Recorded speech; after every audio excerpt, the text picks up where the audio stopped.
नमस्कार दोस्तों, हमारे देश में डेमोक्रेसी है और कभी कभी मुझे लगता है कि डेमोक्रेसी देश के विकास में कहीं घातक तो नहीं हो रही, सिद्ध हो रही है।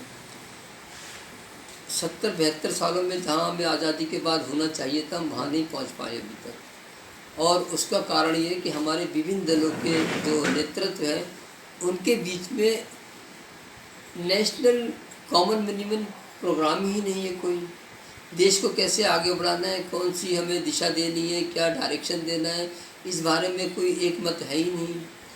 और वोटों की राजनीति ज़बरदस्त तरीके से खेली जा रही है।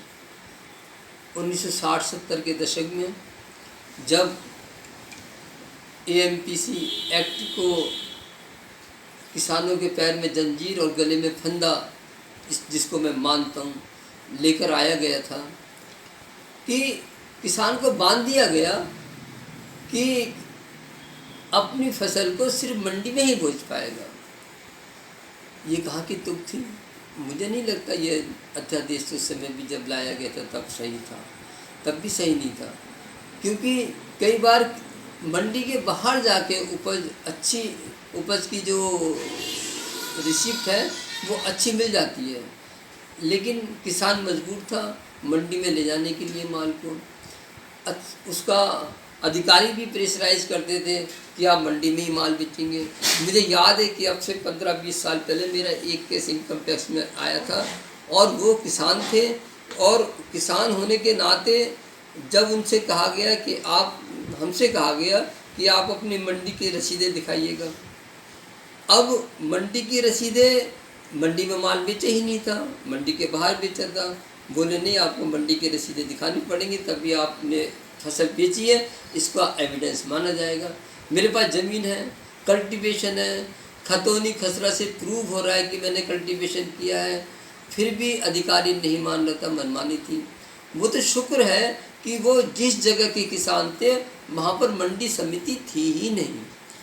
उस समय हमारे एक ही पास में डिलारी नाम का एक कस्बा है और डिलारी में मंडी नहीं थी। मैंने अधिकारी महोदय से कहा कि डिलारी में सर मंडी नहीं है, हमें मजबूरी में माल बाहर बेचना पड़ता है। तब जाके उन्होंने हमारा कंसेप्ट को एक्सेप्ट किया।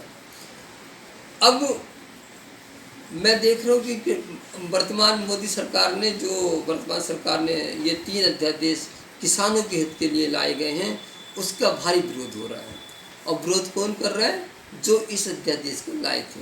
और किस कारण से कर रहा है? सिर्फ किसानों का वोट प्राप्त करने के लिए। किसान जनरली, मैं नहीं मानता कि किसान अनपढ़ होता है। किसान अपना अच्छा और बुरा अच्छी तरह से समझता है। राजनीति तो वहाँ फेल हो जाएगी। आने वाले समय में किसान को भी महसूस होगा कि जो कदम भी सरकार ने उठाए वो उसके लिए इतने अच्छे सिद्ध होंगे कि कम से कम एक राज्य से दूसरे राज्य में ले जाने की जो बंदिशें समाप्त की, वो तो स्वागत योग्य है। मंडी के बाहर ले जाकर भी यदि हमें फसल अच्छी मिल रही है तो हमें सरकार को बिना कोई टैक्स दिए, मंडी शुल्क दिए हुए हमें फसल बेच पा रहे हैं, कोई किसान को टैक्स नहीं देना पड़ रहा। तो इसमें किसान को तो खुश होना चाहिए कि मंडीकरण ख़त्म कर दिया। मंडीकरण ख़त्म नहीं किया।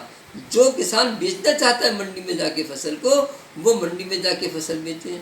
जो बाहर बेचना चाहता है बाहर बेचे। तो इसमें विरोध किस बात का हो रहा है? अकाली दल की हरसिमरत कौर जी ने इस अध्यादेश के खिलाफ, इस बिल के खिलाफ इस्तीफ़ा दे दिया। इस्तीफे का कारण मात्र ये है कि अकाली दल के नीचे की ज़मीन खिसक रही है। क्योंकि पंजाब में जहाँ तक एक अनुमान के अनुसार काफ़ी बड़ी संख्या में आड़ती हैं। और जब भी मैंने पिछले सालों की मैं वो देखता हूँ, क्या कहते हैं, हिस्ट्री देखता हूँ, चाहे पंजाब हो चाहे उसके आसपास के लगे इलाके हों, कभी भी सरकार ने कोई भी नीति किसानों के लिए लागू की तो वह आड़तियों के थ्रू लागू की। आड़तियों के थ्रू लागू की ताकि उसको वोट बैंक की ज़मीन बनी रह सके। तो वोट बैंक की राजनीति है मित्रों। मंडीकरण ख़त्म नहीं हुआ। मंडी में जाके आज भी किसान फसल बेच सकता है। मंडी में बेचेगा तो टैक्स देना पड़ेगा सरकार को, मंडी टैक्स। जहाँ तक एमएसपी के बारे में दुष्प्रचार किया जा रहा है, एमएसपी के बारे में, एमएसपी और मंडीकरण दोनों अलग अलग बातें हैं। एमएसपी कहीं भी सरकार ख़त्म नहीं करने जा रही। कृषि मंत्री तोमर जी ने बड़े स्पष्ट शब्दों में कहा कि एमएसपी जैसे था वैसा ही रहेगा।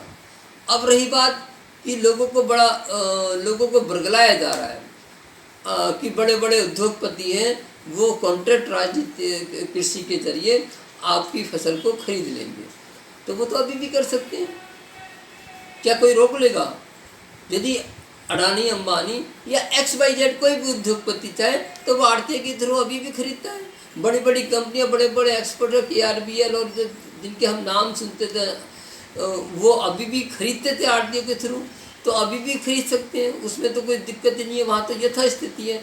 बल्कि एक अच्छी बात यह होगी कॉन्ट्रैक्ट राजनीति के द्वारा कि किसान को यदि वो असमर्थ है, तो अभी तक मैं इनकम टैक्स में भी देखता था, हमको इनकम टैक्स अधिकारी भी परेशान करते थे कि किसान अपनी ज़मीन को ठेके पे नहीं दे सकता।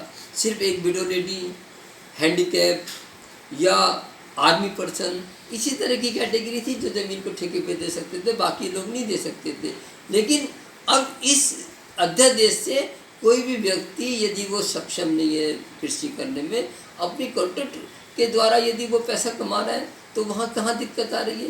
किन लोगों को दिक्कत है? क्या फ़र्क पड़ रहा है? किसान की दशा निश्चित रूप से मानिएगा कि आने वाले समय में सुधरेगी। और सरकार जानती है कि देश जय जवान जय किसान से ही चलता है, और जय जवान किस तरह से जवानों को सपोर्ट मिली है सरकार से वो आप देख चुके हैं।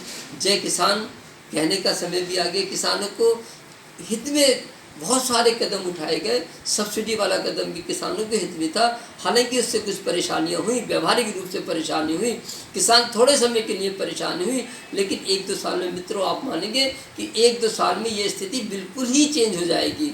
जो कंपनियां, बड़ी बड़ी कंपनी किसानों को सब्सिडी डायरेक्ट मिलने से कंपनियों का घोटाला खत्म हो गया। दुकानदार भाइयों को भी कुछ परेशानी हुई, लेकिन वो स्टार्टिंग में जब एकदम से चेंज होता है तो कुछ ना कुछ परेशानी आती है, और देश हित में हमें ये परेशानी सहने की आदत डालनी ही चाहिए।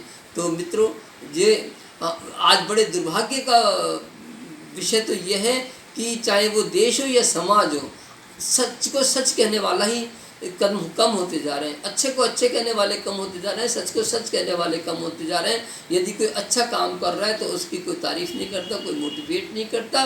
कोई देश हित में डिसीजन लेती है सरकार तो उसकी कोई तारीफ़ नहीं करता।